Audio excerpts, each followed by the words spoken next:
Também no Congresso, uma audiência pública reacendeu o debate sobre a reforma administrativa esta semana. A reunião ouviu especialistas favoráveis e contrários às mudanças no serviço público brasileiro.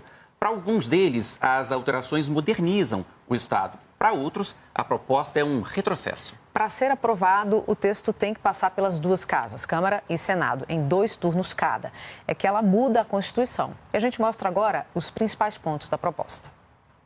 A proposta de reforma administrativa altera regras para o funcionalismo público dos 3 poderes e também dos estados e municípios, mas não mexe nos direitos e salários de quem já é servidor.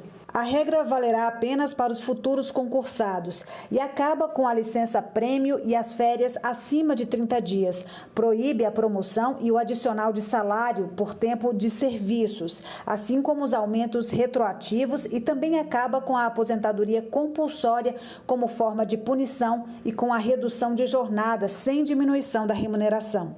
O ingresso no serviço público continuará sendo por concurso e seleções simplificadas, mas as contratações poderão ser temporárias ou por período indeterminado. E, além disso, o estágio probatório, que avalia o desempenho do novo servidor, será mais rigoroso.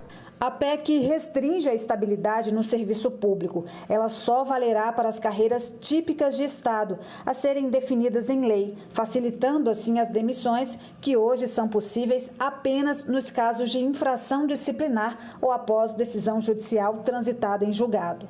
Para este especialista, não seria necessário o fim da estabilidade, já que existem dispositivos legais para avaliação de desempenho dos servidores. A questão é, por que não aplicar a lei que já existe? Se o problema é realmente corrigir o mau comportamento, o baixo desempenho de funcionários públicos que são teoricamente protegidos pela lei da estabilidade, bom, existem dispositivos legais para fazer isso. O texto também dá mais autonomia ao presidente da República, que por decreto poderá acabar com cargos, funções e gratificações, além de extinguir órgãos públicos. Mas todas essas mudanças ainda serão discutidas primeiro pelos deputados e depois pelos senadores. E como altera a Constituição, a reforma deverá ser votada 2 vezes em cada uma das casas. O que esse conjunto de medidas vai fazer é justamente trabalhar para que a gente atualize as regras do serviço público e possa orientá-lo mais para resultados e para a melhoria da qualidade do serviço público. E para falar sobre a reforma administrativa, eu converso agora com o nosso comentarista, o cientista político, professor da Universidade aqui de Brasília, Ricardo Caldas. Tudo bem, professor? A gente viu ali na reportagem que o assunto volta ao debate. Minha pergunta para o senhor é: o senhor acredita nessas propostas de mudança, apoia essas propostas de mudança ou não? Boa noite. Boa noite a todos. Sim, é importante modernizar o Estado. O Estado brasileiro não pode ser o mesmo que era 10, 20 anos atrás. Hoje a sociedade está em plena mudança, o século XXI tem novas tecnologias e o serviço público precisa também responder a essas novas tecnologias.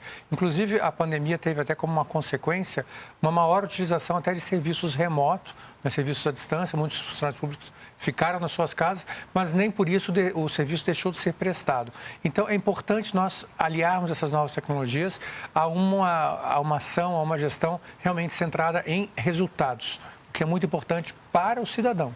Agora, professor, é uma PEC, né? Uma proposta de emenda à Constituição. E a gente lembra que uma proposta como essa tem um caminho longo ali nas duas casas, né? Não apenas um caminho longo, você tem toda a razão, mas também a necessidade de um bom número, né, de votos para que ela venha a ser aprovada.